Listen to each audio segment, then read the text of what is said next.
할렐루야. 우리 하나님 살아계십니다. 믿으십니까? 옆에 있는 우리 성도님들과 한번 좀 인사했으면 좋겠어요. 좀 긴장돼서 그러는 거예요.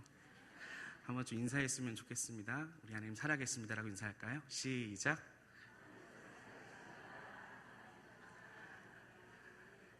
우리 하나님 정말로 살아계십니다. 아멘. 사람은 누구나 자신의 꿈을 찾아 헤매곤 합니다. 단순히 그냥 꾸는 꿈이 아니고요, 내가 좋아하고 행복하고 먹고 살만하면서 아쉬운 소리를 듣지 않고 평범하게 살길 바라는 것을 꿈으로 얘기하곤 합니다. 그리스도인들도요, 이와는 별반 다른 것 같지 않습니다. 예수님을 믿어서 축복을 받고 이 세상에서 부족하지 않게 넉넉한 재정으로 편안하게 여생을 살다가 이 세상에서 삶을 마치면 천국에 입성하는 것. 아멘이시라고요? 그렇게 사는 것이 다 틀린 것은 아니지만 그렇게 살아가고 있는 것 같습니다. 그러나 사랑하는 성도 여러분, 우리 인생이 과연 그렇게 간단합니까? 하나님께서는 우리가 예수를 믿어 축복받고 이 세상에서 편안히 살다가 천국에 입성하기를 단순히 원하실까요? 그렇지 않습니다. 우리의 신앙은 단순히 구원받고 천국에 들어가는 정도로 해결되고 설명될 수 없는 것이 우리의 인생이라 생각이 됩니다. 하나님의 뜻이 거기서 멈추지 않기 때문입니다. 히브리서 12장 6절에서 7절은 다음과 같이 고백하는데요, 제가 세번역 성경으로 읽어드릴게요. 주님께서는 사랑하시는 사람을 징계하시고 받아들이시는 아들마다 채찍질하신다. 징계를 받을 때에 참아내십시오. 하나님께서는 자녀에게 대하듯이 여러분에게 대하십니다. 아버지가 징계하지 않는 자녀가 어디 있겠습니까? 하나님은 우리가 구원받았다는 사실에만 머무는 것이 아니라 우리를 사랑하는 사람, 사랑하는 아들로 자녀로 대하십니다. 믿으십니까? 사랑하는 아버지로서 자녀를 징계할 때 참아내라 말씀하십니다. 왜 그럴까요? 우리는 요셉을 이해할 때 꿈을 꾸는 자라 이해하곤 합니다. 맞는 말입니다. 요셉은 꿈을 꾸는 사람이었습니다. 그러나 완전히 맞는 말은 아닙니다. 여기서 우리가 생각하는 꿈은 우리가 기대하는 그 무언가가 설명되는 꿈이기 때문입니다. 요셉은 꿈을 꾸는 자가 맞았고 자신이 꿈을 꾸는 자라고 성경은 계속해서 설명하고 있지만 요셉 자체의 그 생각에서 그 꿈은 자신이 꾸고도 무슨 꿈인지 잘 모르는 그러한 꿈이었다고 성경은 증언하고 있습니다. 하나님이 주신 꿈은 맞지만 그 꿈이 어떻게 펼쳐질지는 전혀 모른다라는 것이죠. 마치 우리의 인생과 비슷하지 않습니까? 하나님이 주신 꿈은 맞는데 어떻게 됩니까? 그것으로 인하여 그의 형제들에게 버림받고 팔려가는 상황이 우리 가운데 펼쳐지는 것을 우리는 살펴볼 수 있습니다. 사랑하는 성도 여러분, 제가 여쭤보겠습니다. 요셉처럼 되고 싶으십니까? 아멘이나 시까 대답하시면 조금 곤란해집니다. 다시 한번 여쭤보겠습니다. 요셉처럼 되고 싶으십니까? 정말 아멘이세요? 지금 제가 그 부분을 설명할 텐데요, 후회하지 마십시오. 39장 잠깐 좀 볼까요? 39장 좀 보겠습니다. 하나님께서 꾸게 한 그 두 개의 꿈은 자신이 언젠가 통치자가 될 것이라는 꿈이었는데, 분명히 하나님께서 주신 꿈이지만 그것이 어떻게 펼쳐질지는 요셉은 조금도 알지 못했습니다. 그것 때문에 형제들에게 버림받고 애굽으로 팔려가게 되죠. 그 장면이 39장에 나옵니다. 1절 보겠습니다. 같이 읽을까요? 시작. 요셉이 이끌려 애굽에 내려가매 바로의 신하 친위대장 애굽 사람 보디발이 그를 그리로 데려간 이스마엘 사람 손에서 요셉을 산이라. 2절과 3절 같이 또 한번 읽겠습니다. 시작. 여호와께서 요셉과 함께 하심으로 그가 형통한 자가 되어 그의 주인 애굽 사람의 집에 있으니 그의 주인이 여호와께서 그와 함께 하심을 보며 또 여호와께서 그의 범사에 형통하게 하심을 보았더라. 아멘. 사랑하는 성도 여러분, 오늘날 한국교회의 문제점은 고난을 생략하는 데 있습니다. 왜 그렇습니까? 우리가 생각하는 복이 세상적인 복과 혼동되기 때문입니다. 하나님께서 분명히 우리 가운데 복을 주십니다. 그것이 물질적인 복이 될 수도 있고 건강한 복이 될 수 있어요. 그런데 그것이 답니까? 그렇지 않습니다. 히브리서 12장 말씀에서 살펴보았듯이 하나님은 우리 가운데 고난을 허락하십니다. 이 말씀을 보면 떠오르시죠? 만약에 하나님께서 형통하게 하셨다면 팔려가기 전에 하셔야 되지 않습니까? 병 주고 약 주는 것도 아닌데 말입니다. 팔려갔는데 지금 뭐라 설명하고 있죠? 하나님께서 요셉과 함께 하셨다. 사랑하는 성도님, 우리가 여기서 이것을 기억해야 됩니다. 우리가 어떠한 어려운 상황 속에서, 그것이 우리가 죄를 짓고 하나님께서 징벌하시는 고난의 환경 속에서도, 아니면 우리가 직장에서, 학교에서 어떠한 어려운 고난과 환경 속에 있더라도 이 사실만은 변하지 않습니다. 하나님이 저와 여러분과 함께 하십니다. 그 함께 하심이 우리 가운데 있을 때 우리는 어떠한 자가 되죠? 성경은 증언합니다. 형통하게 되었더라. 그러한 자가 바로 요셉이었다라는 것이죠. 이 사실을 인지하니까, 다시 말해서 요셉이 하나님께서 나에게 은혜를 베푸시는구나, 하나님께서 나에게 형통한 복을 주시는구나라는 걸 인지하고 살아갈 때 어떻게 살게 되었습니까? 노예로 팔려갔지만 더 이상 노예처럼 살지 않았다는 것입니다. 하나님의 백성답게 살았다는 것입니다. 그것을 세상이 보았죠. 그래서 보디발이 어떻게 보죠? 그의 삶을 보자 여호와께서 그에게 복을 주시고 형통케 하시는 것을 보았더라. 성경은 증언하고 있습니다. 사랑하는 성도 여러분, 우리가 어떠한 고난과 환경 속에서도 우리와 주님께서 함께 하신다는 사실 잊지 마십시오. 그 안에서 주의 백성이라는 정체성을 분명히 붙잡고 살아갈 때 우리는 우리의 삶을 통해서 하나님의 형통케 하시는 복을 전할 수 있을 줄 믿습니다.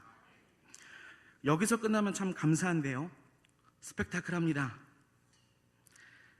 모든 것을 보디발이 자기네 집에 있는 것들을 관여하고 다스릴 수 있도록 맡겨주는데 누가 나타나죠? 보디발의 아내가 나타나서 동치미 먹자고 꼬시는 상황이 좀 벌어집니다.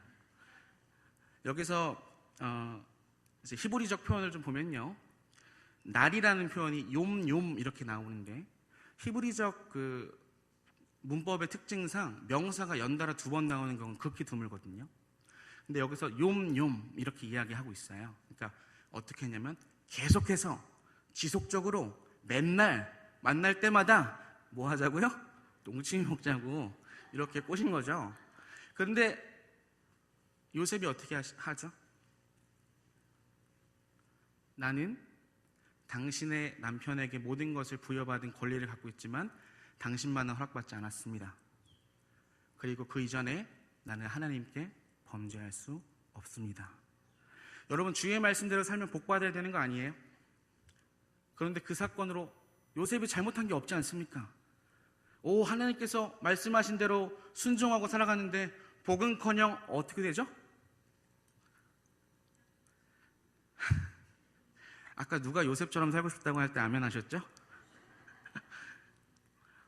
감옥에 가시게 되는 거죠. 그 감옥이 보통 감옥이 아닙니다. 정치 수용소였어요. 정치범들, 그들이 갇히는 감옥이었는데 한 번 들어가면 죽어서 나오는 곳입니다. 나오더라도요, 피부병이나 문둥병에 걸려서 나오는 그런 악한 병들이 가득한 그러한 감옥이었다는 것이죠. 그곳에 보냅니다. 약 몇 년 정도 있었나 계산을 해보니까요, 17세에 37장에 나올 때 요셉이 17세에 팔려가는데 몇 세의 총리가 되죠? 30세의 총리가 되지 않습니까? 약 10여 년 정도를 어디에 있었습니까? 감옥에 있었다, 이렇게 이야기하고 있습니다. 다시 한번 여쭤보겠습니다. 정말 요셉처럼 살고 싶으십니까? 목소리가 줄어드셨습니다. 성공했습니다. 자, 그런데요, 거기서도 재미난 일이 벌어집니다. 여러분 21절 보십시오. 39장 21절입니다. 여호와께서 요셉과 함께 하시고 그에게 인자를 더하사 간수장에게 은혜를 받게 하시매. 하나님 조금 한 발자국 더 빨리 일하셔서 감옥 안 가게 하시면 되는 거 아닙니까? 근데 감옥에 들어가요. 의롭게 샀다라는 그 증거 때문에. 근데 거기서 하나님께서 무엇을 또 말씀하시냐면 여호와께서 함께 하시고 은혜를 입게 하셨더라. 세상은요, 저와 여러분에게요, 아빠로 살라고 이야기합니다. 그리고 고3으로 살라고 말합니다. 그리고 사장으로 살라고 하고요, 직원으로 살라고 합니다. 틀린 얘기는 아닙니다. 그런데 여러분, 그 전에 기억하셔야 될 것이 있습니다. 우리는 하나님의 백성입니다. 그 하나님의 백성이란 정체성을 붙잡고 살아갈 때 우리 가운데 반드시 고난이라는 것이 동반될 수밖에 없습니다. 왜냐면요, 그것을 제가 오늘 여러분과 살펴보길 원하는 것인데, 하나님께서는 우리를 구원하는 것으로 끝나는 것이 아니라 그것이 시작이라고 말씀하시는 것입니다. 어떤 시작이죠? 내가 너를 구원한 나의 자녀답게, 나의 자녀로 만들어낸 가정 속에서 내가 너의 인생에 관여하겠다. 그런 하나님의 일하심 속에 우리가 들어왔다라는 것입니다. 약 10년 동안 있었는데 40장에 넘어오면요, 술 맡은 관원장과 떡 맡은 관원장이 만나게 되는 그런 또 역사적인 또 사건이 일어납니다. 그래서 거기서 꿈을 해석해 주죠. 그래서 어떻게 해석해 줍니까? 한 사람은 죽고요, 한 사람은 복직될 거야. 여기서 빨대를 꽂는 놀라운 장면을 발견하게 됩니다. 당신이 나갔을 때 어떻게 하라고요? 내가 여기서 당신을 도와줬던 것을 기억해 주세요.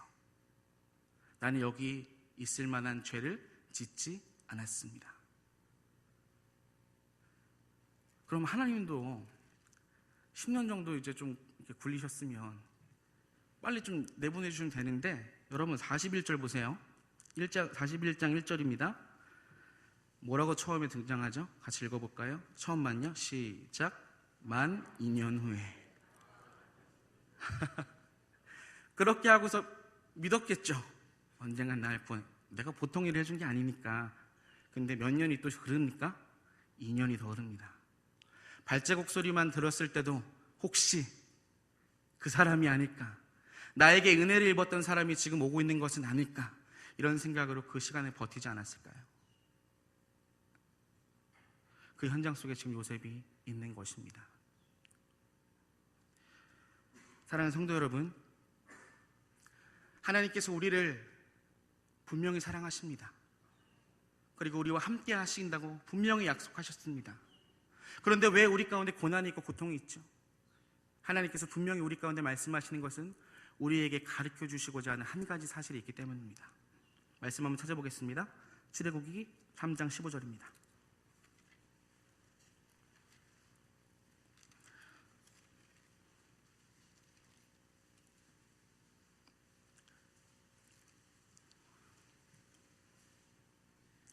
출애굽기 3장 15절입니다. 같이 읽겠습니다. 시작. 하나님이 또 모세에게 이르시되 너는 이스라엘 자손에게 이같이 이르기를 너희 조상의 하나님 여호와 곧 아브라함의 하나님, 이삭의 하나님, 야곱의 하나님께서 나를 너희에게 보내셨다 하라. 이는 나의 영원한 이름이요 대대로 기억할 나의 칭호니라. 아멘. 출애굽기 6장 2절도 같이 한번 읽어보겠습니다. 같이 읽겠습니다. 시작. 하나님이 모세에게 말씀하여 이르시되 나는 여호와이니라. 아멘. 여러분, 여호와라는 얘기는 영어로 로드라는 뜻인데요, 우리나라로 번역하면 주라는 뜻입니다. 하나님께서 지금 자신의 소개를 하고 계신데 뭐라 소개하고 계시냐면 내가 너의 주다, 이것을 설명하고 계시다는 것이죠. 그럼 우리 요셉의 삶과 한번 연결해 볼까요? 요셉이 그렇게 하나님께서 함께 하시고 형통케 하시고 가는 곳마다 은혜를 입게 하셨는데 왜 요셉의 삶은 고난과 고통의 연속이었습니까? 하나님께서 무엇을 지금 가르쳐주기 원하십니까? 하나님이 어떤 분이시라는 사실을 가르쳐주기 원하십니까? 내가 너의 주다. 그 사실을 가르쳐주시기 위해서 우리 인생 가운데 고난을 허락하신다는 것입니다. 그 사실을 우리가 잊지 않고 살아가야 되는데 순간순간마다 우리가 복을 자꾸 바꿔버리는 것이죠. 하나님, 내가 기도했으니까 복 주십시오. 하나님, 내가 하나님께 기도 이렇게 하지 않고 헌금 이렇게 하지 않았습니까? 나에게 이거 허락하여 주십시오. 여러분, 하나님이 능력이 없어서 그걸 허락 못 하십니까? 그렇지 않죠. 지금 하나님께서 우리 가운데 무엇을 가르쳐 주기 원하신다고요? 내가 너의 인생의 주다. 여러분, 이 사실을 우리가 인생을 통해서 배워야 되는 것입니다. 우리가 어렵고 힘든 상황 속에서 답이 없고 하나님이 부재하시는 것, 그 순간에도 우리가 기억해야 될 것은 하나님이 나와 함께 하신다. 그분이 나와 함께 하시고 함께 걸어가신다. 그리고 나에게 가르쳐 주신 그것, 내가 온전히 주님을 신뢰하게 하는 것, 온전히 주로 인정하게 하는 것, 그것을 배우게 하시는 것이다. 이렇게 믿음으로 길을 걸어가는 것이 바로 하나님을 믿는 자들의 발걸음이라는 것입니다. 사랑하는 성도 여러분, 빌립보서 2장 11절은 이렇게 이야기하고 있습니다. 모두가 예수 그리스도는 주님이시라고 고백하게 하셔서 하나님 아버지께 영광을 돌리게 하셨습니다. 우리의 신앙의 목적지는 바로 여긴 것입니다. 순간의 축복, 순간의 잘됨, 그것이 아니라 내 인생에 주는 여호와 한 분이십니다. 그 사실을 배워가고 깨달아가는 것이 우리 가운데 복으로 다가와야 되는 것입니다. 요셉처럼 인생 가운데 고난과 힘든 속에 감히 말할 수 없는 그런 순간들이 있겠죠. 그때 기억하십시오. 우리 주님이 우리와 함께 하신다. 내가 그분을 온전히 신뢰하기로 하나님께서 우리를 인도하시는 것입니다. 그러한 믿음을 가지고 걸어갈 때 길이 되는 것입니다. 기적이 일어나는 것입니다. 길을 구하지 마십시오. 믿음을 구하십시오. 그리고 도와달라고 기도하셔야 되는 것입니다. 나의 믿음 없음을 도와주시옵소서. 다시 한번 창세기 41장으로 한번 와볼까요? 저와 여러분께서 기억해야 될 것이 있습니다. 8절에 보니까요, 이렇게 나와 있습니다. 아침에 그의 마음이 번민하여 사람을 보내요. 애굽의 점술가와 현인들을 모두 불러 그들에게 그의 꿈을 말하였으나 그것을 바로에게 해석하는 자가 없었더라. 아멘. 지금 역사 가운데 누가 개입하고 계십니까? 우리 하나님이 개입하고 계신 것입니다. 왜 바로가 꿈을 꿨을까요? 고대 근동지방에는 같은 꿈을 연속으로 꾸면 중요한 꿈으로 여겼습니다. 그렇기 때문에 고민하고 번뇌하면서 주술가들과 꿈을 해석할 수 있는 사람을 찾았다는 것이죠. 바로가요. 근데 아무도 해석하지 못하니까 그때 누가 기억이 나는 것이죠? 9절에 보니까요, 술 맡은 관원장이 바로에게 말이르되 내가 오늘 내 죄를 기억하나이다. 여러분, 우연입니까? 우연 아닙니다. 지금 역사 가운데 누가 지금 개입하고 계신 것이죠? 하나님이 개입하고 계시다는 것이죠. 여러분, 이 사실을 우리가 깨달았을 때 우리가 하나님을 의지하고 신뢰할 수 있는 것 아니겠습니까? 우리가 지금 펼쳐지는 환경과 상황 속에서 아무것도 보이지 않는 그 캄캄한 어둠 속에 그것이 끝이 아니고 그것이 전부가 아니라 하나님이 지금 역사의 주관자가 되셔서 때가 되니 요셉을 그 고난 속에서 하나님을 알아가도록 배려하고 준비시킨 그 요셉을 이제 수면 위로 올려 일으킬 때가 된 것입니다. 그 때가 있다는 것이죠. 여러분, 그러니까 기뻐하셔야 됩니다. 누가 지금 우리와 함께 하신다고요? 우리의 하나님이, 우리 주 여호와 하나님이 함께 하신다. 근데 그분이 무엇을 하고 계십니까? 역사에 개입하셔서 우리를 다시 수면 위로 되새우시는 그러한 작업을 지금 하고 계시다는 것을 믿으셔야 되는 것이죠. 이 사실을 알았던 자가 바로 요셉이었다고 말씀드리는 것입니다. 여러분, 16절 보십시오. 요셉이 바로에게 대답하여 이르되 내가 아니라 하나님께서 바로에게 편안한 대답을 하시리이다. 약 10년간의 감옥 생활을 했으면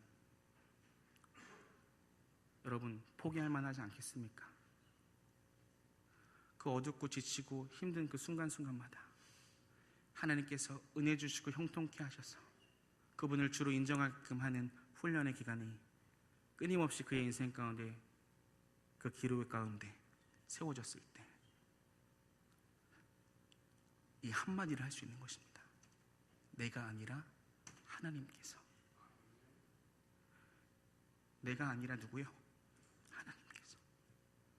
우리가 이것을 너무 자주 읽는 것 같습니다.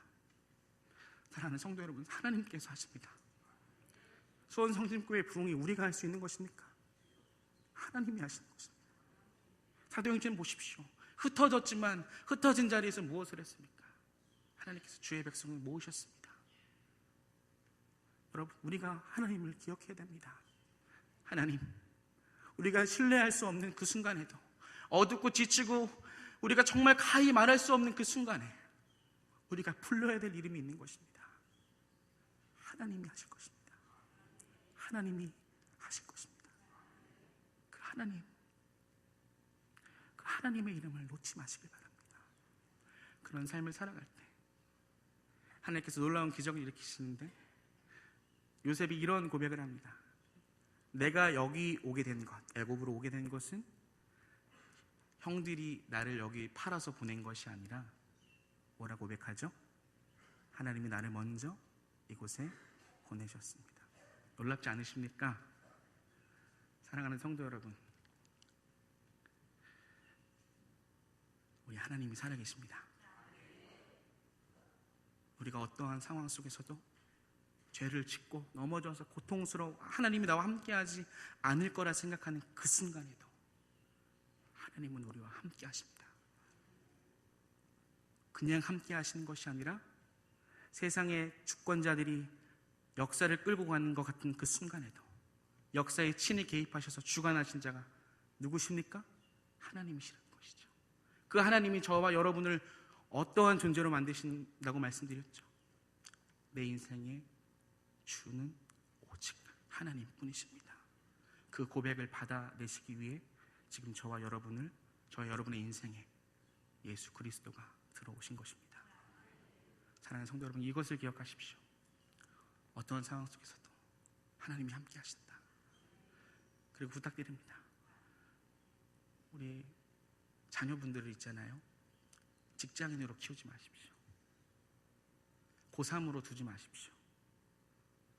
학생으로 두지 마십시오. 하나님의 백성으로 두시기 바랍니다.